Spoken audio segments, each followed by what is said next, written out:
उस बारे में कि कुछ लोग ऐसे होते हैं जिन लोगों को ये डाउट रहता है कि शायद जो है ना प्रोडक्ट हंटिंग वो कंप्लीट वर्चुअल असिस्टेंट है। ऐसा नहीं है। प्रोडक्ट हंटिंग एक डोमेन है वर्चुअल असिस्टेंट की, ठीक है। बहुत सारे लोग हैं कि ये वो इसको पसंद करते हैं। उसकी दो तीन वजूहात हैं। एक में पहली वजह आपको बता देता हूँ हंटिंग को लोग क्यों पसंद करते हैं या क्यों इसके ऊपर प्रैक्टिस। एक तो ये हंटिंग के लिए आपको क्लाइंट की जरूरत नहीं है। आप हंटिंग कर सकते हैं 3 4 5 अच्छी प्रोडक्ट्स निकाल सकते हैं।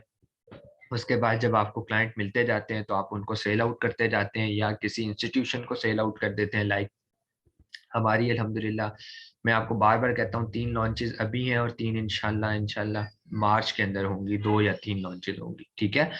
सो उसके लिए क्या प्रोसेस है? अब जारी बात है प्रोडक्ट तो चाहिए होंगे। मतलब मेरे पास क्लाइंट्स अवेलेबल हैं लेकिन उन क्लाइंट्स को मैंने खुद रोका हुआ है कि अभी नहीं करनी, क्योंकि हम बर्डन भी थोड़ा सा ज्यादा है, टीम इतनी मेच्योर नहीं है। मतलब 3 4 एक्सपीरियंस लड़के हैं, फिर 5 7 जो हैं वो इनएक्सपीरियंस हैं, उनकी पहली लॉन्चेस हैं, तो इसलिए मैंने उनको रोका। तो प्रोडक्ट तो चाहिए होगी, उस टाइम भी चाहिए होगी। सो होता क्या है, मैं आप लोगों को ये बता रहा हूँ कि जो आप प्रैक्टिस करते हैं इसको ये मत समझ के करिएगा कि प्रैक्टिस किए जा रहे हैं और इसके आउटकम कोई नहीं है। अब जिस तरह एक क्लाइंट है, उसकी प्रोडक्ट उसकी लॉन्च, मतलब ये जो 3 लॉन्चेज उनमें से एक फाइनलाइज होगी, एक की बात चल रही है और एक की प्रोडक्ट चाहिए थी। ठीक है, जब चाहिए थी तो मैंने ही अपनी टीम मेंबर को टास्क दिया और मैंने कहा जो हम 150 200 डॉलर बाहर पे करेंगे आप हमसे ले लें, ठीक है। वो मेरी ही सिखाई हुई कैंडिडेट। तो सिनेरियो क्या हुआ कि अब उस लड़के को प्रोडक्ट चाहिए, उनको प्रोडक्ट चाहिए विद इन 5 to 6 डेज। तो 5 to 6 डेज तो अच्छी प्रोडक्ट निकालना नामुमकिन है एकदम से आप कहें। और फिर तो क्या हुआ कि उनके पास जो पहले की प्रोडक्ट्स पड़ी हुई थी, 4 5 अच्छी प्रोडक्ट्स उनके पास पड़ी थी, उन्होंने पीडीएफ फाइल अभी मुझे सुबह भेज दी है कि आप पीडीएफ फाइल चेक कर लें, तो फिर आगे आप उसको कस्टमर के साथ जो है क्लाइंट के साथ मीटिंग कर लें। क्लाइंट बेचारे ने क्या कहना है, वो मैं बार बार कहता हूँ कि अगर वो इतना मेच्योर होता कि उसको स्टैट्स का पता होता, मार्केट्स का पता हो, वो खुद ही हंट कर लेता। वो क्यों बेचारा बाहर मार्केट में 100 150 डॉलर देता फिर, ठीक है। तो ये आप इस चीज को संभाल के रखें। हर अच्छी प्रोडक्ट जिसके स्टैट्स हैं आप अपने पास रखें। आज नहीं तो कल आप लोगों ने इसको सेल आउट करना है। कोई आज कर लेगा, कोई एक हफ्ते में करेगा, कोई 1 महीने में करेगा और कोई 5 महीने में करेगा, लेकिन वो जाया नहीं होगी, ठीक है। एक तो ये चीज होगी। सेकंड, कल का जो टॉपिक हमने पढ़ा उसके अंदर मैंने आप लोगों को बार बार इम्पोर्टेंस ऑफ सर्च वॉल्यूम बताई। मैंने कहा कि सर्च वॉल्यूम जो है ना वो इतना ज्यादा जरूरी है कि अगर वो नहीं होगा तो इसका मतलब ये है कि आपकी प्रोडक्ट चलेगी नहीं। मतलब ये है कि अब मैंने कल भी एक बात रिपीट की थी कि अब फर्ज कर लेते हैं कि मेरे पास एक ऐसी प्रोडक्ट है जिसके बहुत अच्छे स्टैट्स हैं लेकिन उसका सर्च वॉल्यूम ही नहीं है। इसका मतलब है उसको लोग यहाँ आकर सर्च ही नहीं कर रहे। जब उसको सर्च ही नहीं किया जा रहा तो मैंने उसको क्या करना है मार्केट में भेज के? उसको महीने में 10 लोग खाली सर्च करते हैं तो प्रोबेबिलिटी क्या बन गई? 10 दफा सेल्स की प्रोबेबिलिटी, ठीक है। मैक्सिमम 10 दफा ही लोग उसको ले सकते हैं ना, अगर सर्च ही 10 दफा कर रहे हैं तो इसीलिए फिर कल हमने मेन कीवर्ड का मैंने आपको बताया कि मेन कीवर्ड निकालना बहुत ज़्यादा ज़रूरी है। मेन कीवर्ड नहीं निकलेगा तो जेएस रन करने का कोई फ़ायदा नहीं है। ये वो कॉन्सेप्ट्स हैं जो शायद आपको बाकी, जिस तरह कुछ लोग ऑनलाइन ट्रेनिंग्स ले रहे होते हैं लाइक वीडियोस के थ्रू, तो उनको यही फ़र्क है आप में और अब उनमें, यही मेन फ़र्क आएगा कि उन लोगों को इन चीज़ों का नहीं पता होता कि स्टेप्स क्या है, पहला पहला स्टेप क्या है, मेन कीवर्ड कैसे निकलता है। ये बहुत कम लोगों को ये चीजें पता है, हर बंदे को नहीं पता। अब मार्केट में किसी जब मार्केट में जाएंगे तो पूछ के देख लीजिएगा, डिफरेंट ग्रुप्स के ऊपर डिस्कशन होगी, आप पूछिएगा मेन कीवर्ड और कीवर्ड में अगर फर्क है तो फिर आप जेएस को कैसे रन करते हो। आप देखिएगा उसमें तो बहुत सारे लोगों को यही नहीं पता कि मेन कीवर्ड निकाल के सर्च करना है, ठीक है। तो अब आप मैग्नेट में जाएं, ठीक है।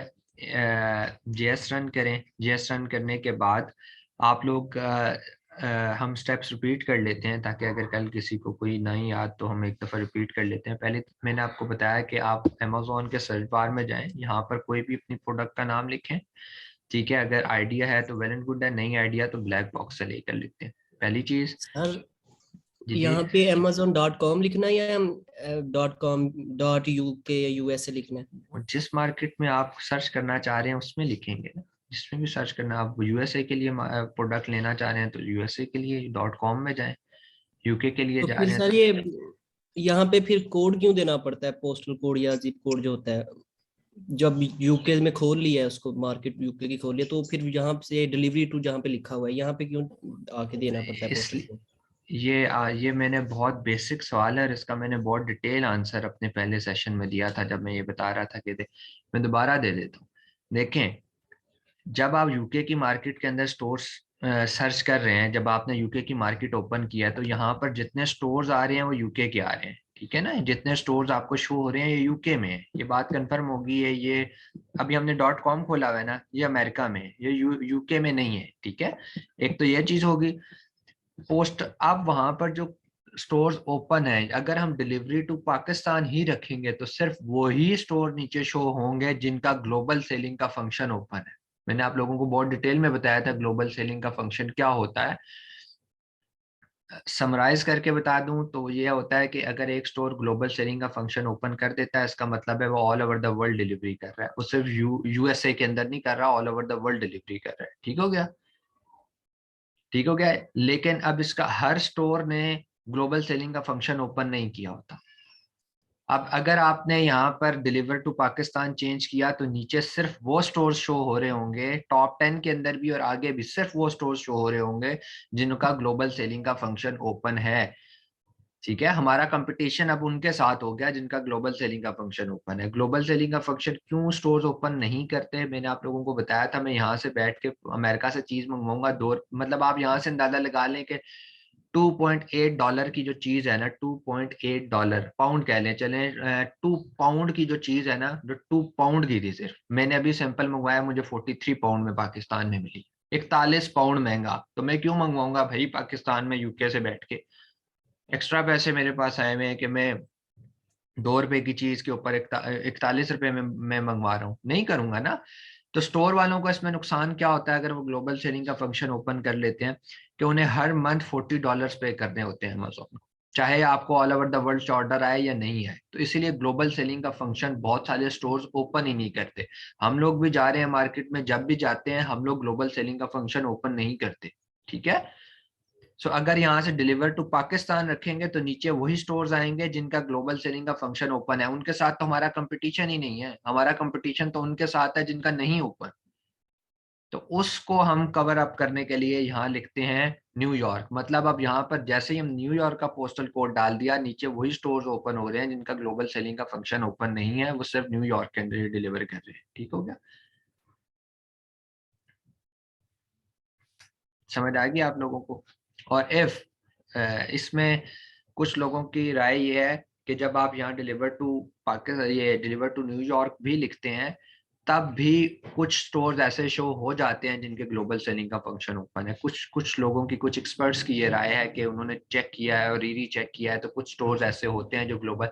तो खैर हमें उससे फर्क नहीं पड़ता, हमारा फर्क ये है कि वो वाले स्टोर्स भी शो हों जो सिर्फ न्यूयॉर्क के अंदर डिलीवरी कर रहे हैं, मतलब सिर्फ यूएसए में डिलीवरी कर रहे हैं। ठीक है, समझ आ गई ये बात, इसलिए हम इसको चेंज करते हैं।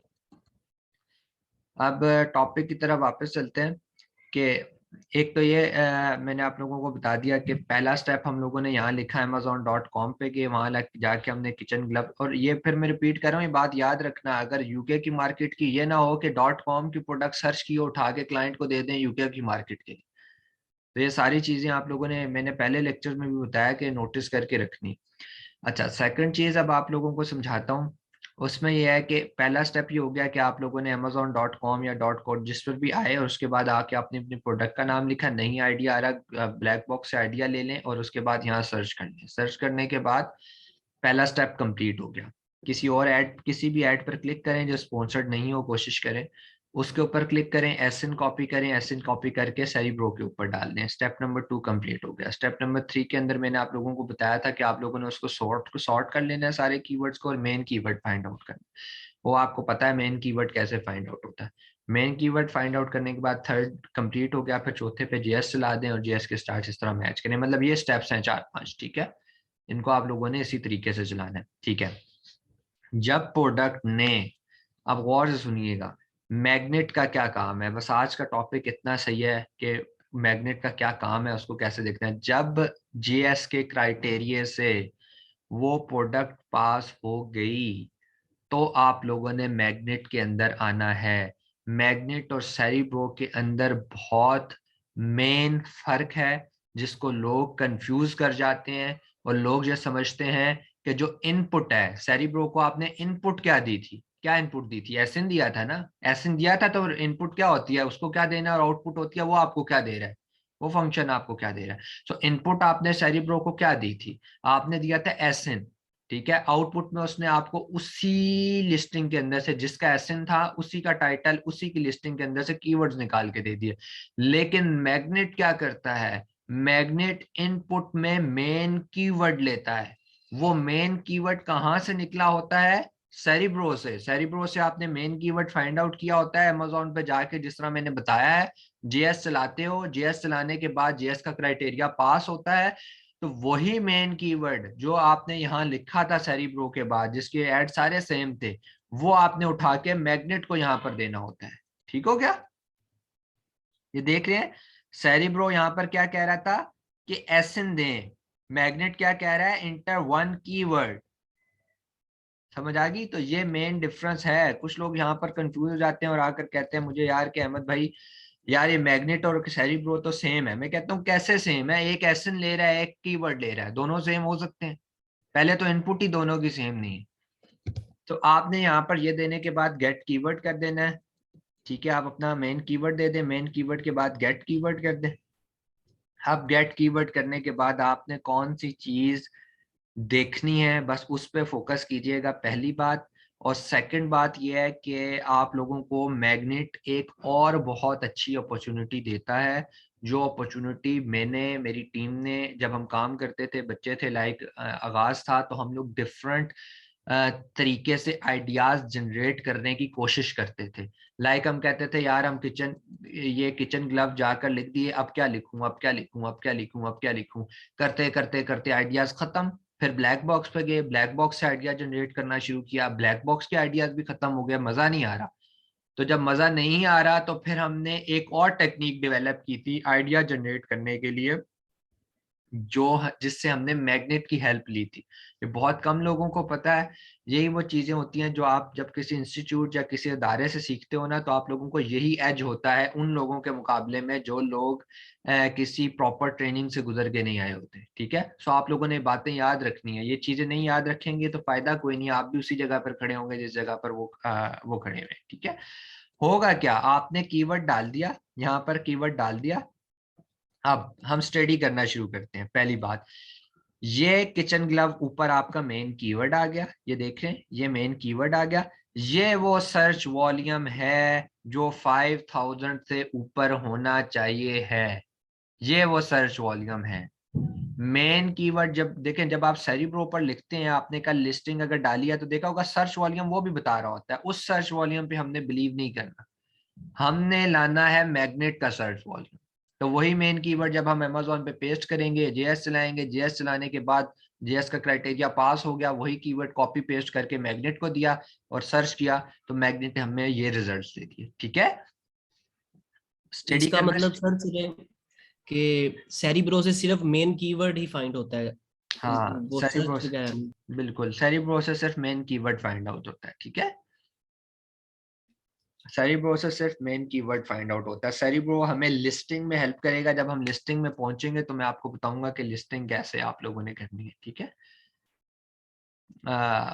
लिस्टिंग की 2-3 तरीके हैं जो मैंने आपको बताया था, मुश्किल है पर एक्यूरेट है। उसमें हम मैग्नेट और सेरिब्रो की हेल्प लेते हैं। ठीक है, उसमें मैग्नेट ज्यादा हेल्प करता है एज कम्पेयर टू सेरिब्रो। अभी स्टिक रहे यहाँ तक, आपने निकाल के यहाँ पर जब ले आए तो ये देखें, ये वो सर्च वॉल्यूम है जो 5000 से ऊपर होना चाहिए। मैच टाइप इसको छोड़ दें, मैग्नेट स्कोर इसको भी छोड़ दें, इसने ये बताया हुआ है कि सर्च वॉल्यूम ये है। व्हाट इज सीपीआर, सीपीआर को हम डिस्कस करते हैं, इंपॉर्टेंट है। मैग्नेट के अंदर यही चीज सीखने वाली है, दो, एक सर्च वॉल्यूम, एक सीपीआर। ये डिस्ट्रीब्यूशन ऑफ कीवर्ड, ये स्मार्ट कीवर्ड, ये छोड़ दें, ये आपके काम की बात नहीं है। टॉप प्रोडक्ट्स भी इसने बता दिया भाई, ये भी जो आपने कीवर्ड लिखा उसमें जो टॉप 10 में आ रहे हैं कि ये है प्रोडक्ट का इमेज, एक ये है, डेट्स ऑल खत्म, आपने कुछ नहीं देखना। वर्ड फ्रीक्वेंसी इसने बता दी कि इतनी दफा यूज हो रहा है, या इस तरह की समथिंग चीजें। ये फ्रीक्वेंसी आप कह लें कि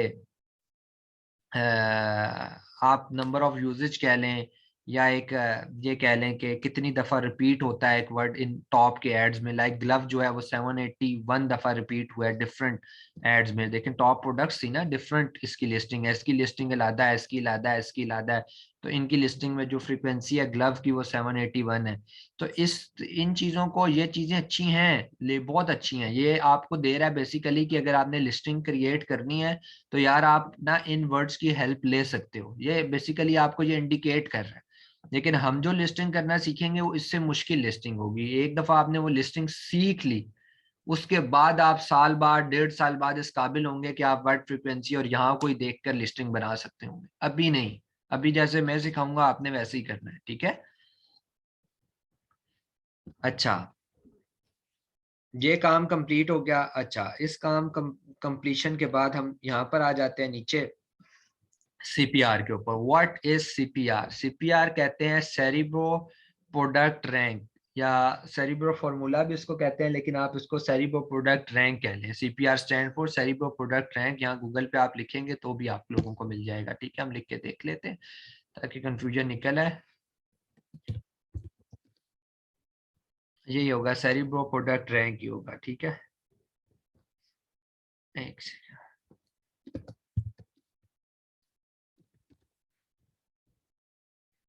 ठीक है, सेरिब्रो प्रोडक्ट रैंक फॉर्मूला, ठीक है। सीपीआर स्टैंड्स फॉर दिस है। ये अगर कभी कोई आपसे पूछ ले तो आपको पता होना चाहिए, बेसिक सी चीज है। अच्छा, होता क्या है 45? ये 45 क्यों लिखा हुआ है? गौर से सुनिएगा, यहाँ पर एक इम्पॉर्टेंट कॉन्सेप्ट है, और मैग्नेट आज खत्म हो जाएगा। ये कॉन्सेप्ट आपने समझना है। देखें, मैंने आप लोगों को एक सिंपल फॉर्मूला बताया था। मैंने आप लोगों को कहा था कि रिव्यूज जितने हाई होंगे उतना ज्यादा चांस है टॉप 10 में आने का, ठीक है। एक प्रोडक्ट है उसके 600 रिव्यूज हैं, एक प्रोडक्ट है उसके 700 रिव्यूज हैं, तो डेफिनेटली रिव्यूज जिसके हाई होंगे वो टॉप 10 की तरफ मूव ऑन करेगा। पूरे ई कॉमर्स के समेत आप कह लेना कि गेमिंग इंडस्ट्री, प्ले स्टोर, कहीं पर भी आप चले जाएं, आप देखिएगा वो वाली प्रोडक्ट्स ऊपर होती हैं। जब आप फर्ज करें लिखें जाके कोई भी गेम लिख दें, रेसिंग गेम लिख दें प्ले स्टोर के ऊपर, आप रेसिंग गेम लिखते हैं तो जो टॉप 1 पर आती है, 2 पर आती है, वो रैंक हुई होती है रिव्यूज के हिसाब से। इसीलिए हर बंदा कह रहा होता है मुझे रिव्यू दें, मुझे रिव्यू दें, मुझे रिव्यू दें, मुझे रेटिंग दें। प्रोडक्ट्स कह रही होती है ना, इवन आप बाइक क्या करें, क्रीम करें, जैसे ही राइड एंड होती है कहते हैं रिव्यू दें या स्टार्स दें। उसकी बेस के ऊपर वो टॉप 10 में जा रहे होते हैं। लेकिन लेकिन लेकिन प्रोडक्ट रैंक करने का एक दूसरा तरीका भी है अमेजोन के ऊपर, जिसको हम कहते हैं सीपीआर, सेरिब्रो प्रोडक्ट रैंक। ये क्या तरीका है? देखें, जब आप रिव्यूज की बेस के ऊपर टॉप 10 के अंदर मूव ऑन करते हैं तो आपने अपने लिस्टिंग के अंदर फर्ज कर लें किचन ग्लव लिखा है, वॉशिंग ग्लव लिखा है, डिफरेंट कीवर्ड लिखे हैं, मैं दो की बात कर रहा हूँ। किचन ग्लव लिखा है, वॉशिंग ग्लव लिखा है, ठीक है। जब आपके रिव्यूज हाई होना शुरू हुए तो कोई बंदा यहां पर आए और यहां पर किचन ग्लव लिखे तो भी आप टॉप 10 में आएंगे, और यहाँ वॉशिंग ग्लव्स लिखे तब भी आप टॉप 10 में आएंगे। समझ आ रही है? मतलब आपकी लिस्टिंग के अंदर से कोई भी कीवर्ड उठा के वो यहाँ लिखेगा तो आप टॉप 10 में आएंगे अगर आपके रिव्यूज ज्यादा हैं, ठीक है। ठीक है, यहां तक क्लियर हो गया? यहां तक कोई किसी को कोई इशू नहीं है? ठीक है, कोई प्रॉब्लम नहीं है, ठीक है। ये सीपीआर को थोड़ा सा सर हाँ, इसे सीपीआर, सीपीआर मैं बता रहा हूँ, अभी तो मैंने सिर्फ रिव्यूज बताया कि रिव्यूज की बेस के ऊपर अगर आप रैंक कर रहे हैं, रिव्यूज की बेस के ऊपर आप टॉप 10 के अंदर मौजूद हैं, तो चाहे आप किचन ग्लव लिखें चाहे आप वॉशिंग ग्लव लिखें, जितने कीवर्ड्स आपकी लिस्टिंग में यूज हुए हैं, जो उनमें से जो भी कीवर्ड यहाँ सर्च वॉल्यूम में लिखा जाएगा आप टॉप 10 के अंदर आ जाएंगे, ठीक है। अब व्हाट इज सीपीआर देखें। अगर आपने एक लिस्टिंग क्रिएट की है, आपने उसका टाइटल लिखा है, आपने अपनी प्रोडक्ट भेजी हुई है, अब आप उसे सेल आउट कर रहे हैं, अब आपके रिव्यूज हाई नहीं है, ठीक है, डेफिनेटली आप न्यू सेलर हैं, ठीक है। आपका जो कंपटीटर है जो आप जैसी प्रोडक्ट बेच रहा है, ठीक है, उसके रिव्यूज फर्ज कर लें ये आपका कंपटीटर था और ये पिंक वाले आप हैं। अब आपका जो कंपटीटर है, जिधर मेरा कर्सर है, फर्ज कर लेते हैं इसके 1000 रिव्यूज हैं। आप नए नए गए हैं, यार आपके 1000 रिव्यूज कब होंगे? 4 महीने, 5 महीने, साल, काफी टाइम लगेगा आपको यार, रिव्यूज गेन करना कोई आसान काम तो नहीं होता। और ऑर्गेनिक रिव्यूज गेन करना, तो ये ऑर्गेनिक रिव्यूज का फॉर्मूला ये है कि आप 100 सेल्स करते हो तो एक रिव्यू आता है, तो 1000 रिव्यूज के लिए आपको 1 लाख सेल्स करनी पड़ेगी। अगर आप ऑर्गेनिकली जाते हो, रिव्यूज परचेस नहीं करते हो, फ्री प्रोडक्ट्स नहीं देते हो, तो आपके पास तो इतना बजट नहीं होगा। हम लोग तो 10 15 18 लाख रुपए की लॉन्च करने वाले बंदे हैं, हमारा तो इतना बजट नहीं होता कि हम 5 5 लाख के फ्री गिवअवेज करते फिर। ठीक है, सो होगा क्या, अब आपने टॉप 10 में भी आना है। तो टॉप 10 में आने के लिए डिफरेंट तरीके हैं। एक तो पीपीसी है, वो हम एंड पे पढ़ेंगे, वो सबसे अच्छा तरीका है उस पर आने का। और दूसरा सेकंड नंबर पे जो अच्छा तरीका है, इसको कहते हैं सीपीआर। सीपीआर का मतलब ये होता है कि जब आपने किचन ग्लव लिखा और इसका सीपीआर 45 है, इसका मतलब है 8 दिन के अंदर, 8 डेज के अंदर अगर आपने 45 यूनिट सेल कर लिए, मतलब 45 सेल्स जनरेट कर ली, तो अगर पहले 8 दिन में भी आपने कर ली, दूसरे 8 दिन में भी कर ली, तीसरे 8 दिन में भी 45 आप अचीव करते जा रहे हैं, तो ऑटोमेटिकली Amazon आपको टॉप 10 में मूव करना शुरू कर देता है। और से सुनिएगा, दोबारा रिपीट कर रहा हूं, अगर आपने सीपीआर का मतलब ये है कि आपने 8 दिन के अंदर 45 सेल्स जनरेट करनी है विद इन 8 डेज। अगर 8 दिन में 45 होगी, वेल एंड गुड है। फिर अगले 8 दिन में भी 45 हो गए, वेल एंड गुड है। जैसे जैसे आप अपने सीपीआर को अचीव करते रहेंगे 8 दिन के अंदर अंदर, विद इन मंथ और 2 मंथ्स आप टॉप 10 की तरफ मूव करेंगे। अब मेरी आखिरी बात गौर से सुनिएगा, फिर इस कॉन्सेप्ट को मैं पूछूंगा, नहीं समझ आई तो बताएं।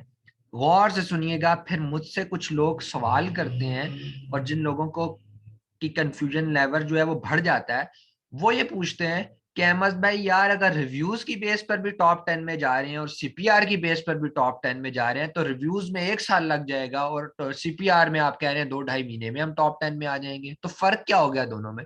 तो बेटा फर्क मैं आपको बता चुका हूं कि जब आप रिव्यूज की बेस पे टॉप 10 में जाते हैं, तो लिस्टिंग में जितने भी कीवर्ड्स आपने यूज किए हैं, आप फर्ज कर लेते हैं 2 कीवर्ड यूज किए थे, किचन ग्लव, वॉशिंग ग्लव, यहां पर कोई किचन ग्लव लिखे या वॉशिंग ग्लव लिखे, आप टॉप 10 के अंदर आएंगे। लेकिन सीपीआर में अगर आप ये मैग्नेट ने क्या बताया, किचन ग्लव्स कीवर्ड का एनालिसिस कर रहा है, किचन ग्लव का एनालिसिस वो कर रहा है, तो अगर यहां पर आकर किसी ने किचन ग्लव्स लिखा तो आप टॉप 10 में आएंगे, लेकिन अगर वॉशिंग ग्लव लिखा तो आप टॉप 10 में नहीं आएंगे।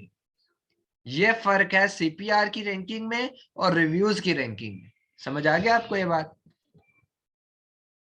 ठीक है, यहां तक कोई कंफ्यूजन है तो बताएं। दोबारा बताइएगा सर, एक दफा दोबारा बताइएगा। सर मुझे भी समझ ये नहीं आई कि लिस्टिंग करते वक्त तो जब हमने 2 कीवर्ड्स यूज कर लिए, तो वो तो वहां पर हम जो भी लिखे तो वो सर्च में तो शो हो जाएगा, तो फिर क्या लिंक यहाँ से? उसके रिव्यूज भी हमें मिले, 2 कीवर्ड्स यूज हुए। देखिए मेरी बात समझे, ये तो बड़ी कंफ्यूजन है। ये देखिए, मैं आप लोगों को एक बात समझाता हूँ, आप जितने लोग बैठे हो मेरी एक बात याद रखना। जेफ बेजोस कहता है, अमेज़न का ओनर, उसके अल्फाज हैं, आप गूगल पे सर्च करें मिल जाएंगे, कि उससे किसी ने सवाल किया कि सर क्या प्राइवेट लेबल मॉडल है अमेज़न का, और उसने जवाब में कहा कि प्राइवेट लेबल मॉडल नहीं है अमेज़न का, प्राइवेट लेबल एक्चुअल मॉडल है अमेज़न का। सो जेफ बेजोस की कंपनी का आप मुश्किल तरीन मॉडल सीखने जा रहे हैं।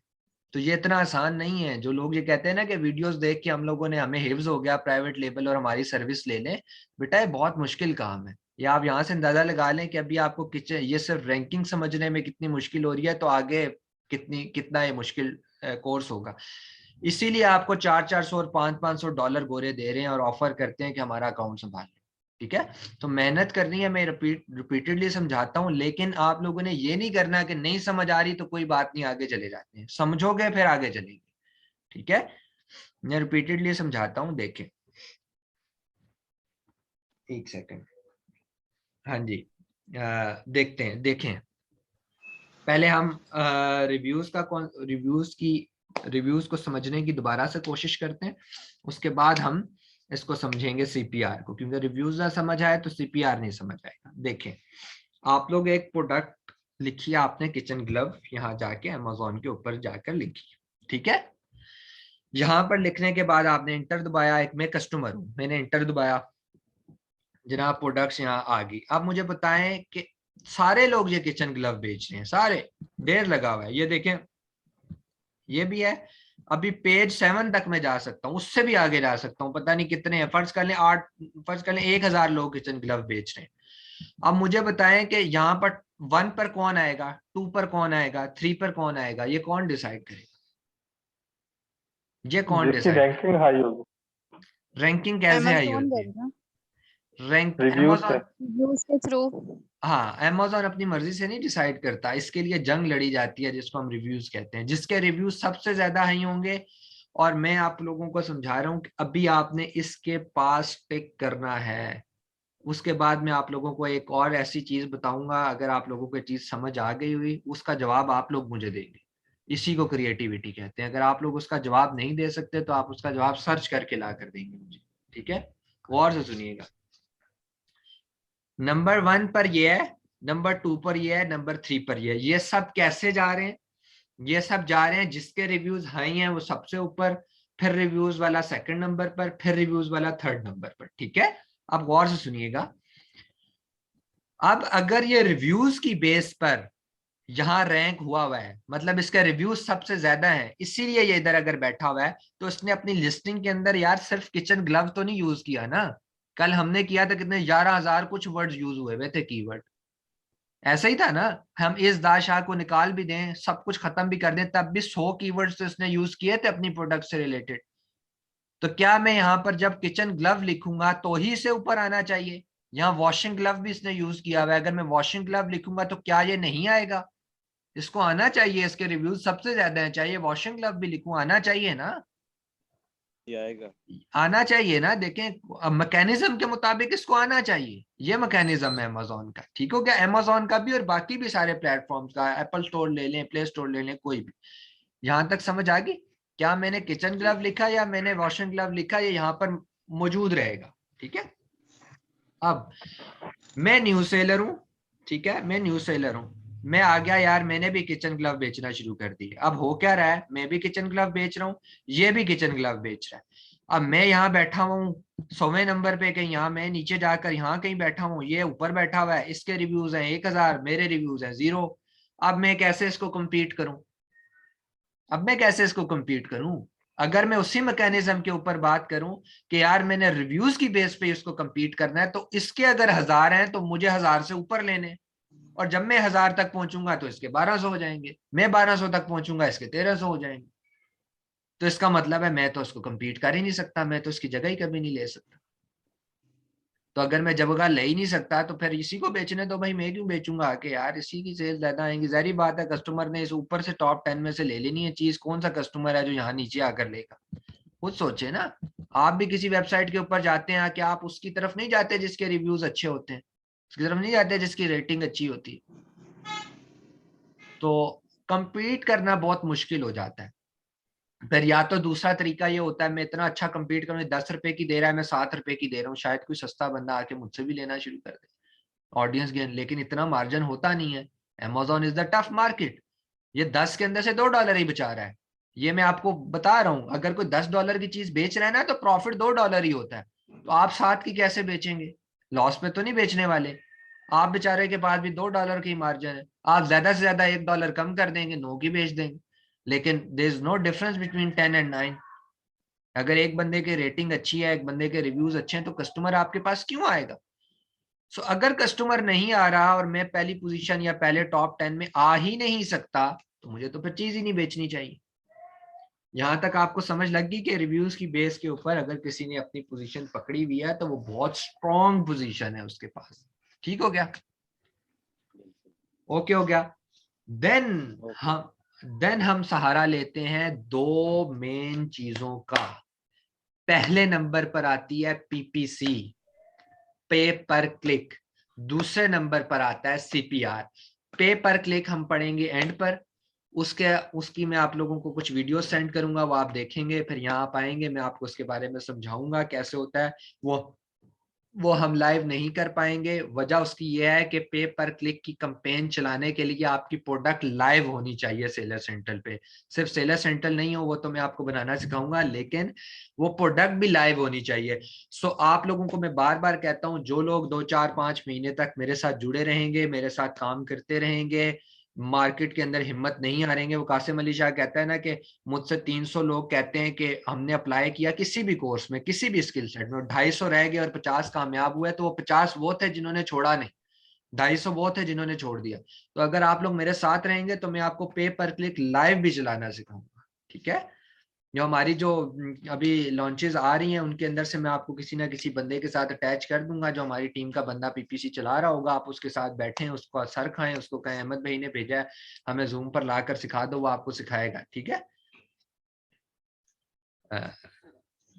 इसमें कोई दूसरी राय नहीं है, ठीक है। अब दूसरी बात ये आ गई कि सीपीआर यहाँ तक अगर क्लियर हो गया, मैं नया लिंक भेजता हूँ, उसके ऊपर आ जाएं, क्योंकि 3 मिनट रह गए, फिर बीच में टूट जाएगा। यहाँ तक कोई कंफ्यूजन है इस यहाँ तक के मुतालिक तो कर ले। मेरा नाम सर सीपीआर, हो गया क्लियर। ठीक है। अब मैं नया लिंक भेज रहा हूँ, उस पर आ जाए, सीपीआर से